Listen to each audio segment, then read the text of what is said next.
Welcome in another edition of the Oddsmakers podcast presented by SuperBook Sports. Jonathan Von Tobel, Jay Cornegay, and John Murray, both here. Got a full deck, and I think the whole crew's here, right, John? No, we're waiting on Mike Rigg, our producer. Oh. Where is Mike? I think is he still home? I don't know.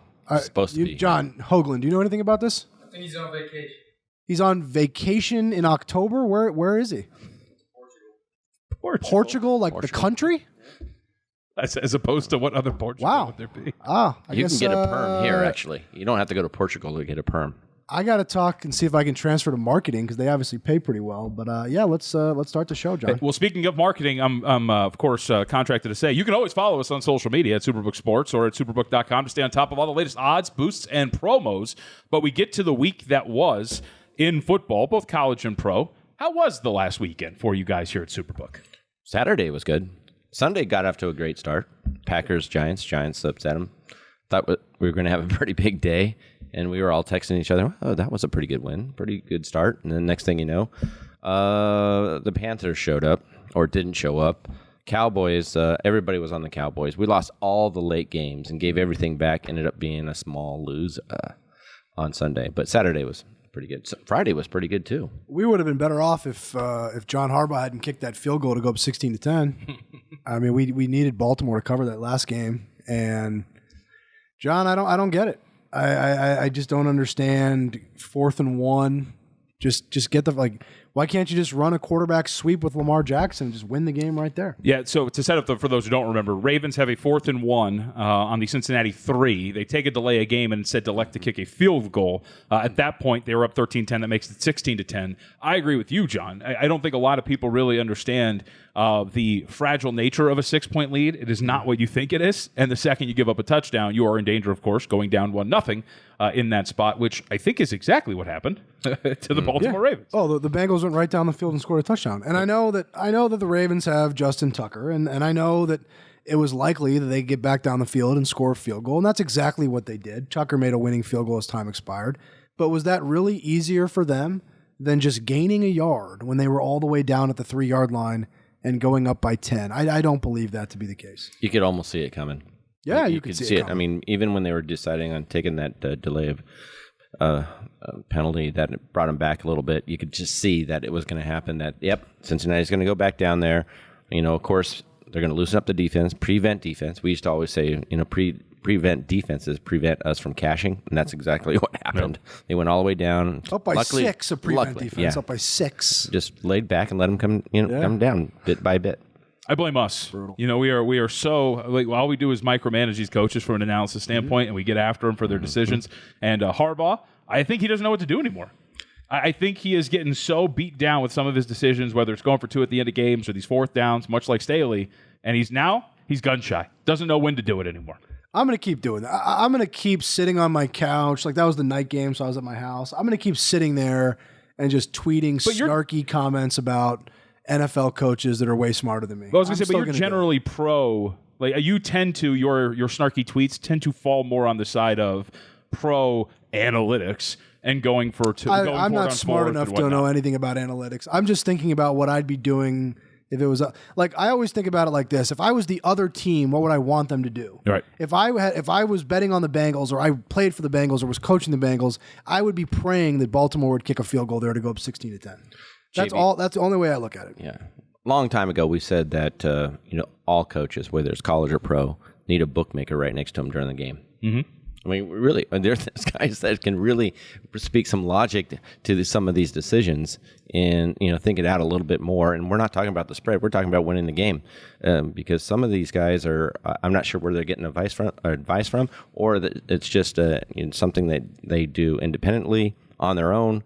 I know. Being a Bronco fan, I don't know what's going on over there, but they hired somebody. It's fine.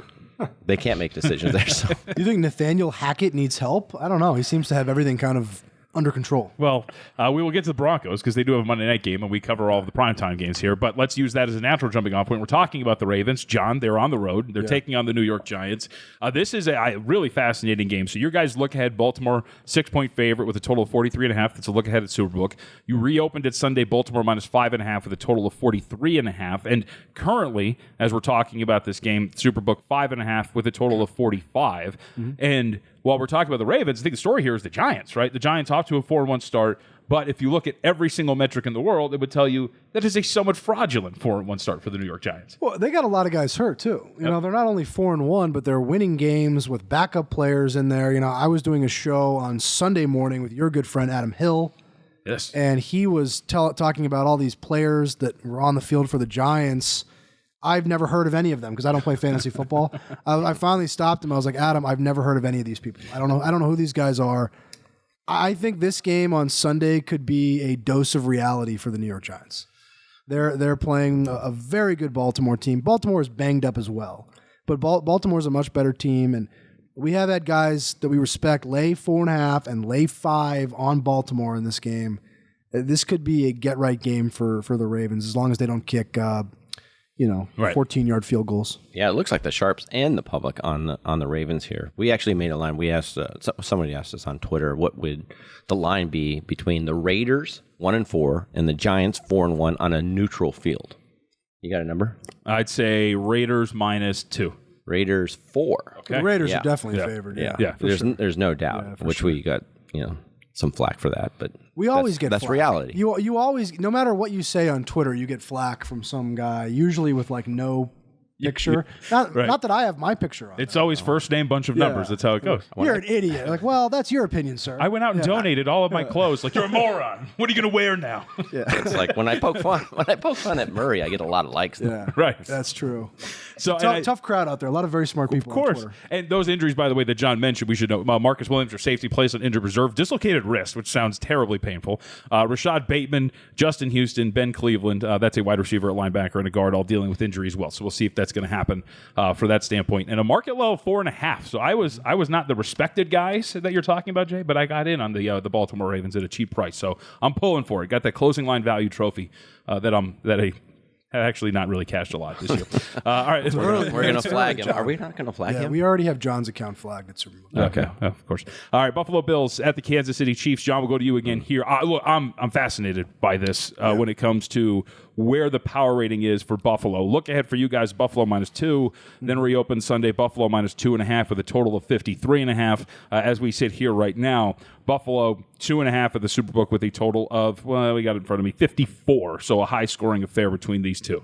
So this is the best game of the NFL regular season. Yep. I mean, these are the two best teams in the league, the two highest power-rated teams in the league. The winner of this game certainly has the inside track to be the 1 seed. Not necessarily going to be the 1 seed, but they'll have a big leg up on getting that home field advantage. It's tough for me to picture Kansas City going up to Buffalo in January and beating them. Very sharp money on Kansas City. We had a guy at the SuperBook at the Lodge in Blackhawk, Colorado. He took +3. We had a guy this morning here at the Westgate, Las Vegas, take +3 -120. Moved us to 2.5. We'll probably use 2.5 in the Super Contest because of that bet. The look-ahead numbers on this game, it was more like a pick until Kansas City they struggled a little bit. Kansas City could have easily lost on Monday night to the Raiders. I know that was a tough spot for them between the Buccaneers game and this game on Sunday. It was a bad spot, but they could have lost that game. Buffalo's the highest power-rated team in the league, and you see that with them being favored in Arrowhead. They are the team that's considered the best in the NFL, but they haven't been able to win in Kansas City yet. So it should be an awesome game. Tons of volume. The two best players in the league are the two opposing quarterbacks, and the two best teams in the NFL going at it. And sharp guys are on Kansas City, John. So how often, this is my question for you, you mentioned 3 -120 on the, the underdog side there. In a matchup like this, where we're talking about two of the powers in a respective conference floating around a field goal, you guys were you won't really see a -3, like -110, really, will you? You might. I mean, I know some of the books like South Point, they won't juice the 20. Right. Or they won't use juice other than 10, is what I'm trying to say there. You might see that again. I do think the public is going to be on Buffalo. So I wouldn't be surprised to see it push back up to 3, but it looks like early in the week, really sharp accounts are on Kansas City. So you're going to see that fight all week as you see the number go back and forth between 2.5 and 3. Yeah, I was surprised the sharps took the 3 -$1.20. It makes sense that they took +3 at even money. But then again, they hit it at minus 120. We're back down to 2.5. And yes, we do expect the public money to be on Buffalo here. But Chiefs will get their support. This game reminds me of a game. Was it a couple of years ago when was it the Chiefs and Rams that just went back and forth when they were in Mexico City? Yeah, right? when they were in Mexico, that Mexico City game. That's what I expect to see. With this game, just going up and down a little bit. Total's 54. I don't know. Has that moved at all? I'm not sure. So but I got my screen right in front of me. You guys are at 54 right now as we're talking about it. Right. So can I ask? I'll ask a general question. Last one of this because this is really an incredible game. Jay, you've talked about this before when you've had you on the Sunday show when I do local every once in a while. Everybody always wants to know the sharps are on, but they don't realize it's certain numbers. Correct. Will they take 2.5, or is it just the 3 that you think the sharps are going to play this game? I think they're going to just take the 3. I think they're going to sit and be patient all week and see if the public drives it back up to 3, which they might. But I really anticipate to keep it 2.5. I mean, it's really difficult to predict, but if it does pop up to 3 again, I see the sharps hopping on that again. So will this game or Sunday Night Football as an individual game have a higher handle? I think the night game. The night game? You think the night game? This week's night game? I almost always pick the night game, John, because there's nothing else going against it. Well, I don't. How many games are in the afternoon? Do we know? Like 3, probably. Probably 3 or 4. Yeah. Well, usually when they have these really premium afternoon games, they like clear the deck out, and there's like maybe 1 or 2 other games. But the night game, I'd be surprised because that's a really good Sunday night game too. 3 total games, so they're going up against Carolina, Los Angeles, and then Arizona, Seattle. Which, by the way, we got news today. It looks like that's actually going to kick off at like 2:30. They had to move the kickoff time potentially. So why is that? It had something to do with the Astros series. Oh, yeah. Okay. So it depends on if the Astros are going to sweep, and if they do, then if they don't, then they'll have to move the kickoff time back. Yeah. Well, I don't know about that. So it's close because Bills Kansas City is such a great game, and this could be changed a little bit if you had some big house players come in with really large bets. But I'd be surprised if it outwrote the Sunday night game because the Sunday night game is in prime time by itself. And it's also a really good game. Yes. Yep. It's not a lousy Sunday night game like the one we get next Sunday night. Well, it's like the Monday night game. I don't think it's going to outhandle, or I think it's going. The Bills and Chiefs should outhandle the Broncos and Chargers, but because it's a great game and isolated game, Cowboys and Eagles probably will handle just a little bit more. But I can see the Bills Chiefs, out. What about that Thursday game, Jay? Do you think that's Thursday game between the Redskins and Bears? I got that DVR all set up for that one. That's a big matchup. I can't wait. I'm going to tease. That's what Amazon. Let's go. That's what Amazon spent $100 billion on. There it is. Well, the conspiracy theory, right? That the Amazon actually spent money on Thursday so they could get terrible games, so that people would back out of the Thursday game and see everything they can watch, and actually watch everything else that Amazon has to offer instead of Thursday Night Football. If that's the theory, they picked a really good game because they certainly did their homework with this doozy we get on Thursday. Night you hit the back button and you're like, oh look, The Boys. I'll watch that instead of Thursday Night Football. What's The Boys? Ever watch The Boys? No. Good show. Good show. Really? It's like it's a superhero show, but it's a much darker and realistic version of it, like corporatized superheroes that are going to join the. We're going there's too much good stuff on TV. Jay and I talk about this a lot. You can't keep. There's so much stuff on. I don't even know what it all is. I like that more realistic superhero stuff. Oh yeah, I don't even know what that is. Got me there. When your superheroes have drug problems, things like that. It's absolutely incredible. Oh, sounds great. All right, so let's transition then to that Sunday night game. Jay, Dallas Cowboys on the road against the Philadelphia Eagles. Early action has looked like what up to this point? It's fluctuated at the very beginning, going 5.5, 6. It was going back and forth. Eventually, sharp guys kind of won out and laid the 5.5. So a little surprised at that, especially after that performance by the Cowboys. But the Eagles are very solid. I think they were very fortunate because that was a down spot for them against the Cardinals this week. I think they'll have their A game going on against Dallas Sunday night. But a high volume game, as we said, isolated. But I expect the Eagles to get public money, and I expect them to get the sharp money like they've already had. So, John, you mentioned the Bills are the highest rated team in the NFL. Where do the Eagles fall in that ranking? They got to be number 1 in the NFC right now. Yep. I mean, I think I'd put them ahead of Tampa Bay. San Francisco is very good. I don't know what's going on with the Green Bay Packers right now, and the Rams are just playing lousy. So, Philadelphia, I'd probably have to put them and Tampa Bay kind of neck and neck, but. They're not. Philadelphia is not as highly power rated as Buffalo. They're not as highly power rated as Kansas City. So, Right. and the reason I asked that is because I think this line's pretty interesting. Jay, you mentioned the Sharps kind of won out. They were laying the 5.5, and it's kind of a dead number. Doesn't mean that much you can lay that, but I think it's pretty fascinating that you're floating around the 5.5, because that doesn't really signify. It's like, what, a 4-point difference if you're accounting for 1.5 points of home field advantage? What I'm getting at is the Cowboys seem to have been upped in terms of their rating by the market, given the success that they have had recently. Is that fair? Yeah, that's fair. I mean, we saw it last week, but I was going to ask John where he thought the Cowboys rated in the power rankings, because it's an interesting story there. With Rush and Dak and that situation there, they played so well. That defense played tremendous. I really thought the Rams actually had a good spot there. That was a desperation spot there. They were 2-2. And the Cowboys were not at full strength, and they just came in. It wasn't even a contest. I mean, they dominated the entire game. So we'll see, though. They had a defensive touchdown early in the game. Yep. I think they blocked a field goal or a punt, I believe. So it was a little bit of a misleading score. I don't want to take anything away from their defense. Dallas's front, you can't block those guys. They might have the best front in the league right now, but Dallas couldn't do anything offensively in that game. So if they get into a game on Sunday night where they've got to trade scores with Philadelphia, they might get blown out. And as soon as we open this game on Sunday, we had sharp guys laying the points with the Eagles. So that is, to me, very telling that maybe we have adjusted Dallas too much. yeah, I think it went back and forth though, didn't it? It went 5.5, 6. We had some Sharps that took the 6, but eventually they just kept on pounding. The Sharps did, pounding 5.5, which kind of makes sense what John is saying, because the Cowboys did struggle offensively in that game, and the the Eagles' front line on both sides of the ball. Right there on top of the league. Their offensive line, defensive line rank right up there in the top 5, both ends. Are you guys seeing more sharper groups willing to take 6? Is that becoming a little bit more of a key number in the NFL with the kicks, teams going for 2 more often, things of that nature? I haven't really noticed that. I haven't noticed that yet. I know what you're saying. Yeah. That would make sense. The key numbers are becoming less key with all these 2-point conversions. But no, Or failed 2-point conversions. Nothing to the point where it's notable. At Not least, right? yet. Yeah, okay. I mean, but like look at that Raiders game on Monday night. I mean, they had the Kansas City went for 2 to make it a 9-point game. They didn't get it. 7-point game. Raiders score a touchdown, and they go for 2 to take that. I mean, you didn't see that a few years ago. Yep. So the key numbers are becoming less and less vital.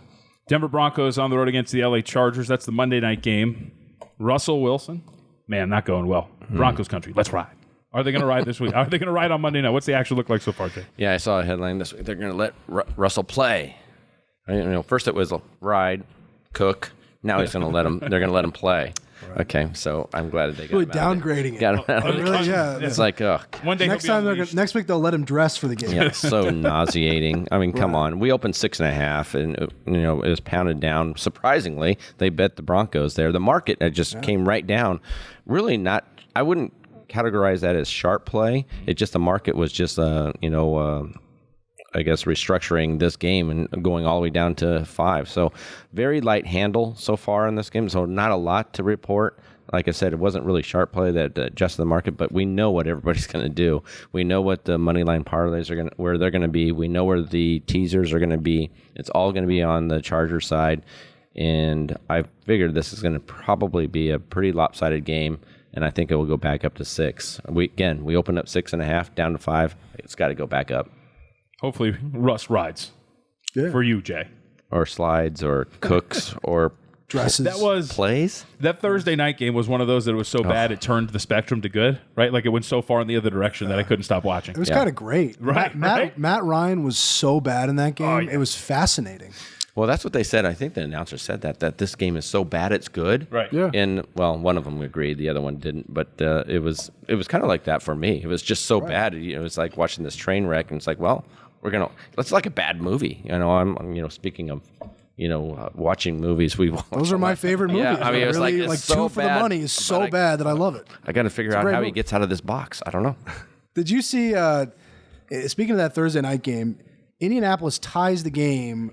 I guess they took the lead, and then Denver goes right down the field. They let Russ get out of the pocket. They move the receivers around, and they just went boom, boom, boom, boom. And you're sitting there going, why haven't they been doing that the whole game? Prevent defense. And then as soon as they got down to the goal line, their play calling down there was so bad. Yep. they gave the game away. Unbelievably bad coaching in the NFL. I think the decision making, the coaching is as bad as I can ever remember it being. Yeah, well, when they lined up in a shotgun formation, when it was 4th and 1, they didn't need to score. They had 4th and 1, like whatever it was from the 3 or 4 yard line or whatever. You knew they weren't going to score. Yeah, I mean, there was no play action. There was no misdirection. There's nobody in motion. It was like such a vanilla 101 call. We're in shotgun formation. He sat back there, had plenty of time. Actually, Hamler, their third receiver, was wide open, and he totally missed him. The joke is that they actually ran a similar pick kind of play like they ran in the Super Bowl. That Wilson is just so scared to throw it though after getting intercepted at the goal line of the Super Bowl that he never throws it. That was like 7 years ago. Scars, man. Of course, it comes back to haunt you. You got to turn the page, John. Rumors are he doesn't even run it in practice. Wow. Yeah. That's not. So you're just making fake. That is, just throwing stuff at the wall. Throwing stuff at the wall. Probably shouldn't do that. All right, let's move on. We'll get to college football coming up momentarily. Big ticket bets. Anything has come in early so far, and anything we have seen up to this point. Other than all the bets we took on the Dodgers last night, Jay. Okay. I mean, my God. I mean, how many people want to come into the SuperBook and bet the Dodgers in Game 1 against the Padres? Feel free to take your business elsewhere. What are you doing? There was a lot of money on the Dodgers last night. That was tough. Just Kansas City, I would say. Some sharp players taking that +3. Jay mentioned they took +3 even. They took +320. I do think by the time the game kicks off, we'll need Kansas City, excuse me, because I think the public is going to be on Buffalo. But so far, some really big bets on the Chiefs. Would that shape the way that you're going to put out the line for the Super Contest this weekend, John? Yeah, absolutely. Yeah, you get bettors like that, bettors like the people that have bet us Kansas City. It 100% will be part of that. We'll have that conversation here in a couple of hours. What numbers are we going to put out for the Super Contest? And absolutely, we will talk about who bet what, at what number do they bet it at, where do we think it's going to close, and that's how we'll decide what numbers to use. So from a Super Contest standpoint, nice transition. Yeah, that's what we do here. It's where they pay me the big bucks. Yes. Super Contest update from a standings. When you look at it, I think we have 3 entries atop the leaderboard, 21 correct selections out of 25. That's pretty darn good at this portion of the season, I would say. I'm very solid, and that's going to end our second 3-week contest here. That's right. Mm-hmm. So I didn't our first. I didn't place, guys. Just you didn't. How many people have 21, John? I've got in front of me, I think 3 was the number I had in front of me. That's good. You know that we don't pay fiddle in the middle, right? No.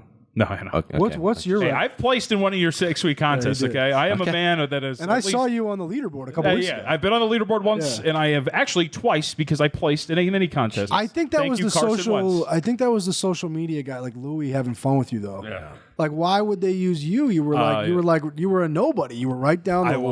I will say over and over again, I thought it was hilarious that I somehow popped up there. It was I think ridiculous. that was Louis, man. Look at 10-5, and they're like, throw this guy up there, put him in. I'm kind of sensitive. I thought I was pissed that I didn't go 4-1 in my contest last week. Yep. I felt like the Redskins, they get the pass interference call in the end zone, and then it was like, send in the worst goal line plays you could ever come up with, and we'll try to run those, and we'll see if we can score. And it didn't work. I agree. I was on those guys as well. We call them the football team. Yeah, the football team. That's a much better name, by the way. No, I was there. So Carson Wentz burns me yet again. Also, I was in on the Rams too. I thought that was the time where the Dallas Cowboys star was going to fall. So 2-1 last week for me. Just scuffling along. But I hear it's a marathon, not a sprint. It is. There's still how many more weeks of this is there?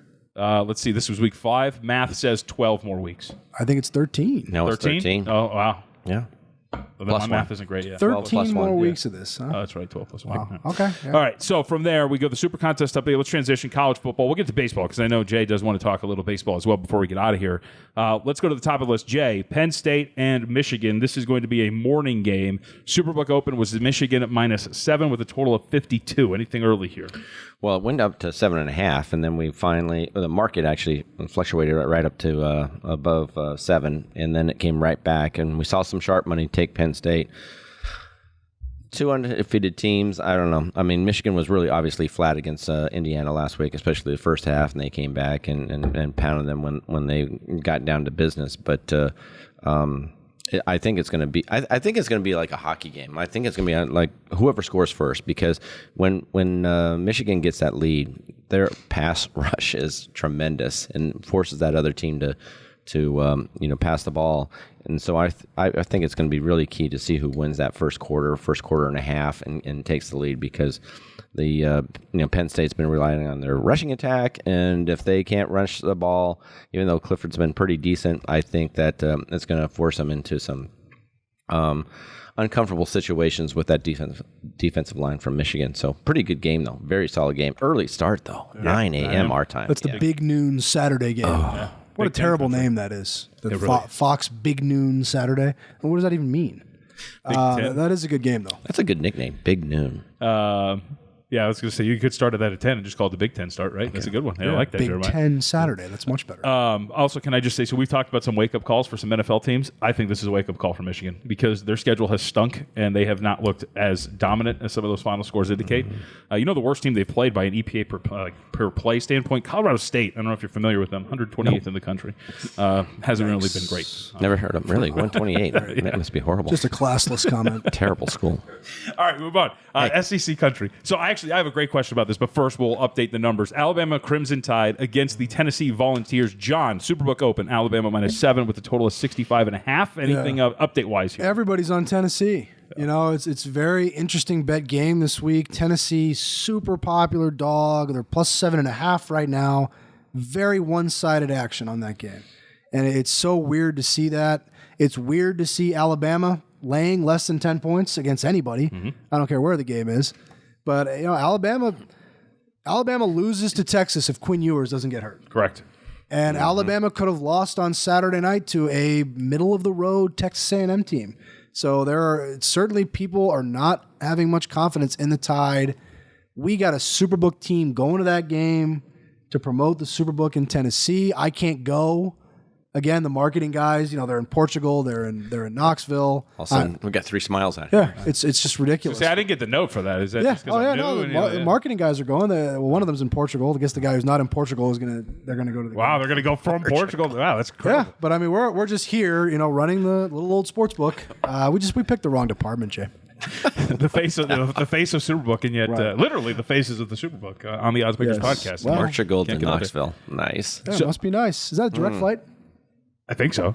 Lisbon to no? Okay. I don't know. Let me ask this. So obviously, I think part of the question here is obviously the status of Bryce Young, right? He doesn't play last week. Jalen Moreau, who's really athletic, super raw though, looks okay, but commits 5 turnover-worthy plays, puts the ball on the turf a bunch. Wasn't awesome. I like a lot of podcasts, and I heard on a college football podcast when they talked about the open for this number, Vegas knows that Bryce Young is probably going to play. Somebody out there knows. That's why this number is where it's at. So tell me, guys, is Bryce Young playing this weekend? Do you know?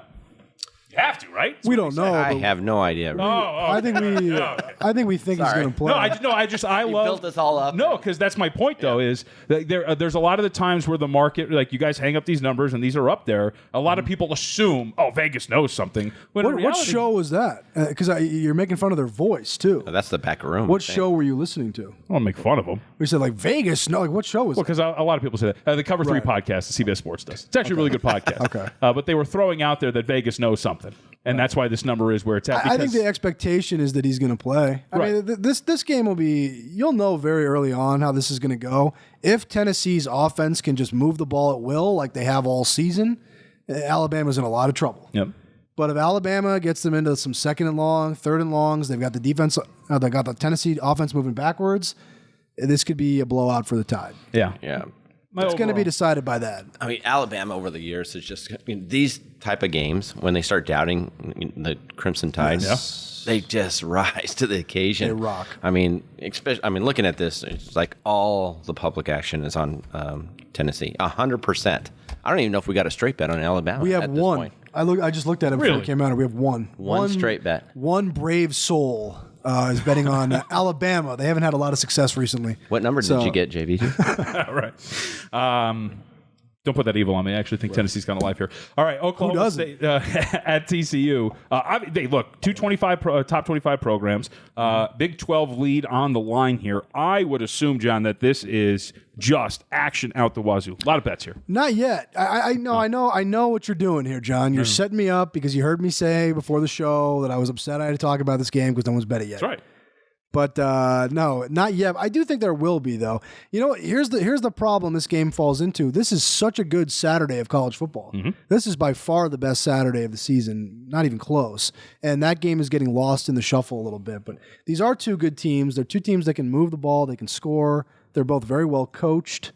I do think we'll get some decent handle on this game. Nothing yet. Yeah. It's Wednesday. I was surprised, and I think when you get there, we'll be mainly because the market does bettors like to support the teams that treat them well, and TCU is a team that has covered every game but one, and that one game was a push against Kansas. So figured that was a great game. That was incredible. That was a great college football game with the quarterback going down, the backup played great. Jason Bean, Jason Bean. He's going. He'll be going this week in Norman too. Yeah. Not to be confused with Justin Bean, former Utah State forward. Just to throw that out there in case you were. I've never heard of that. I've never heard of that second person in my life. He was a good shooter. Yeah, he was a good guy. Double dude. Mid-range, mid-range jumper. Nice. All right, Pac-12. Jay, USC Trojans at Utah. Disappointing performance against UCLA for Utah, and USC continues to roll. They are undefeated. Well, we opened 4, down to 3.5. No sharp play at all. A lot of GP on USC. I've already heard it a couple of times. How can the number 7 team in the country be 3.5-point underdog to number 20? This is the first ranked opponent for USC. Right. I mean, they've kind of breezed through this thing, and I think this Utah team is very gutsy. I love Rising. I think Cam Rising is he's a lot of fun to watch. This is a big game for Utah, more so than USC. I think they're going to try to make a statement here, but I don't know. It's a game that I just see USC falling into a trap here because of the record-wise, defensive-wise. Utah's got a stronger defense than USC, but not a lot of action right now. But no sharp play. What else, John? I don't even remember. Well, I think when USC played Oregon State, we thought Oregon State was a lot better than they are. And now that we look back on that game, it's like, well, maybe USC being life and death in Corvallis wasn't that excusable. And I agree with Jay. I think this is I'm rooting for USC because of Caleb Williams, John. You know that. Yes. But I think this is going to be a very tough spot for the Trojans on Saturday against a Utah team that if you'd asked me last week who the best team in the Pac-12 is, I definitely would have said Utah. I still think they might be. It's hard to say that after what happened on Saturday, but I still think they're as good as any team in the conference. And I think this is a real bad spot for the Trojans. Yeah, tell of two different schedules. Utah lost that first game against Florida, which they could have won. Sure. A great back and forth game. 2 red zone turnovers. And then that UCLA team is kind of underrated. Yeah, they are. Yeah, they're playing really well. So they, I don't think you can, knock them for losing to that UCLA team last week. So we got a lot of futures live. And this is why I saw that. Pac-12, I would assume? No, sir. Oh, really? Championship, huh? To win the national. I don't think that's really possible, but I've said that before. Right. Well, I mean, it's possible that they get to the dance potentially, but we know what happens to 3 and 4 seeds when they get to the. Is it still considered a big dance when it's 4 teams? Is a shindig lower than a dance? Is that is that better? I don't know. Either way, they get to the table. Yeah, see, it's a good one. Yeah, seat at the table. They could. Could. I mean, these teams in the Pac-12, they could be the 4th team. I think it's probably going to be Alabama, Georgia, Ohio State, and someone. So before we get out of here, a quick transition. Baseball postseason is underway. Jay, I know you wanted to mention what was going on with the baseball postseason because there are some interesting liabilities that are being reported out there. What are you guys looking at from a liability standpoint in the big picture? Yeah, we have a tremendous amount of liability connected to Seattle. And let's see, I think they were like 300-1 or something at one point in time. And then the Padres have been getting support all season long. And then, of course, when the big trade happened, they just poured right in. So, but I talked to a few other operators that are kind of in the same situation as us. A lot of liability on the Mariners and Padres around town. And, of course, we know we have one of those big bettors out there from Houston that, kind of reshaped somebody else's future book. But that's something that I know that you wanted to talk about. Hey, well, here's the thing. Is he a better? So we're talking about Mattress Mac. And Mattress Mac, this is because every time I go down this path, I get, he's a great guy. Like, yes, he's probably a very great man. He does a lot of stuff for his community. I understand that. But he is being reported as a better, and he's being treated as a better, when in reality, it is part of a promotion. If you go to his store, you purchase Tempur-Pedic, Stearns & Foster, or Sealy mattress. I didn't look this up. Sleep set price to $3,000 or more. And if the Houston Astros win it all in 2022, your purchase is free. he's hedging his promotion. But didn't he make a big bet on the Super Bowl and the Kentucky Derby? I believe I think one of those was at least tied to a promotion as well. So. Yeah. Just saying. That's all I'm saying. You don't like Mattress Mac? No, I like Mattress Mac, the guy. I just think that he should stop being referred to as a bettor. No, I've seen a lot of videos of him. Seems like a great guy. I met him a couple times. If you like what you hear, take a second to like, rate, and subscribe, of course, and enjoy the games, everybody. We'll be back next week here on the Oddsmakers podcast presented by SuperBook Sports.